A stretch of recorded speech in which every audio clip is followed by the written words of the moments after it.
In 476 AD, the most powerful civilization in human history ended. Not with a great battle, not with a heroic last stand, but with a teenage boy handing over a crown and nobody caring enough to fight for it. To understand how Rome fell, you have to understand what Rome was.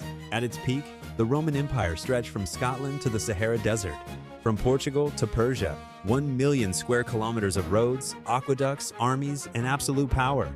At its heart sat the city of Rome itself, home to over 1 million people at a time when most cities on Earth held fewer than 10,000. Rome wasn't just a city, it was the entire world. And it started with almost nothing. A small cluster of mud huts on 7 hills. The Tiber River winds through them in the early morning light, 753 BC. According to legend, a man named Romulus founds a small settlement on the banks of the Tiber River in central Italy. Nobody gives it a second thought. It is one of dozens of tiny villages scattered across the Italian peninsula. Farmers, shepherds, nothing special.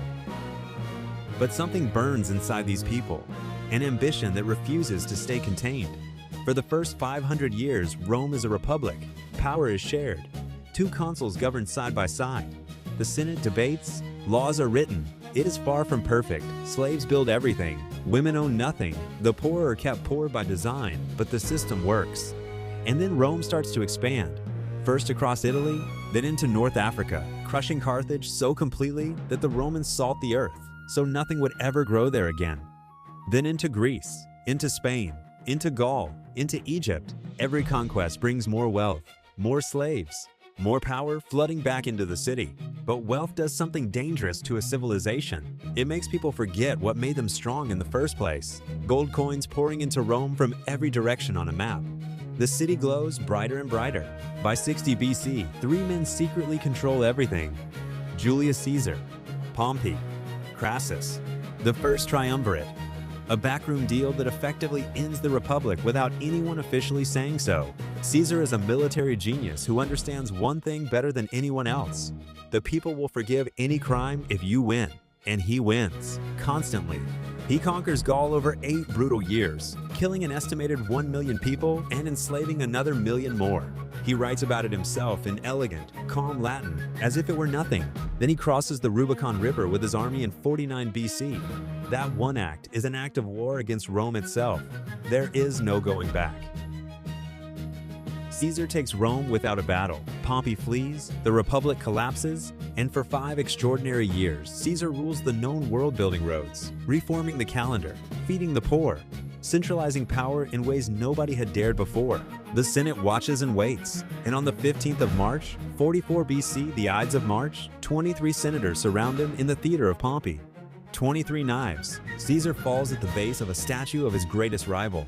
The men who killed him believe they have saved the Republic.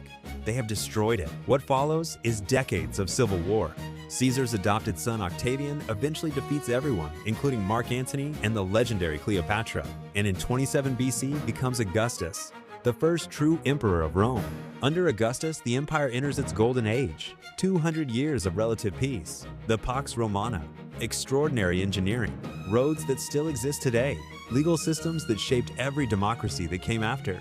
At its height under Emperor Trajan in 117 AD, Rome controls 70 million people, roughly 20% of the entire human population on Earth.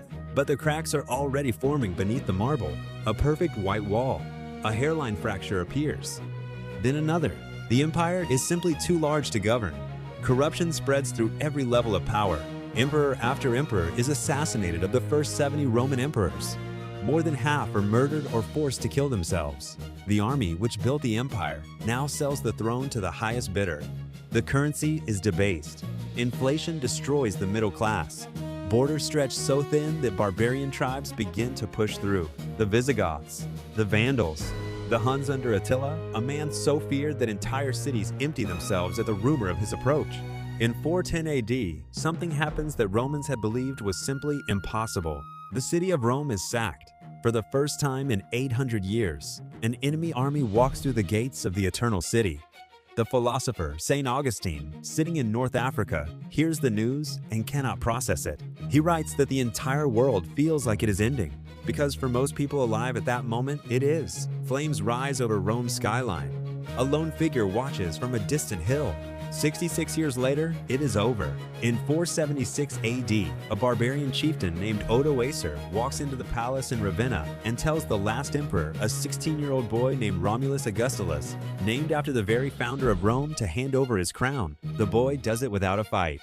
Odoacer doesn't even bother to declare himself emperor. The title means nothing anymore. He sends the imperial crown to Constantinople and asks for a government salary instead.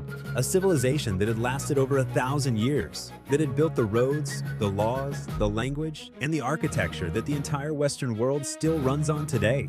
Gone. Not in one dramatic moment, but through 1,000 small failures accumulating over centuries until there was nothing left to save. Here's what Rome really teaches us. No empire falls from the outside before it falls from the inside first. Rome wasn't destroyed by the barbarians. It was destroyed by corruption that went unchallenged, inequality that went unaddressed, and leaders who cared more about holding power than deserving it. Every civilization that has fallen since has followed the same pattern, and every civilization standing today carries the same warning inside it. The question was never whether Rome would fall. The question is whether we are paying attention to the cracks in our own walls. Drop a comment and tell me, which modern country do you think is following Rome's path right now? Because I have a feeling you already have an answer in mind.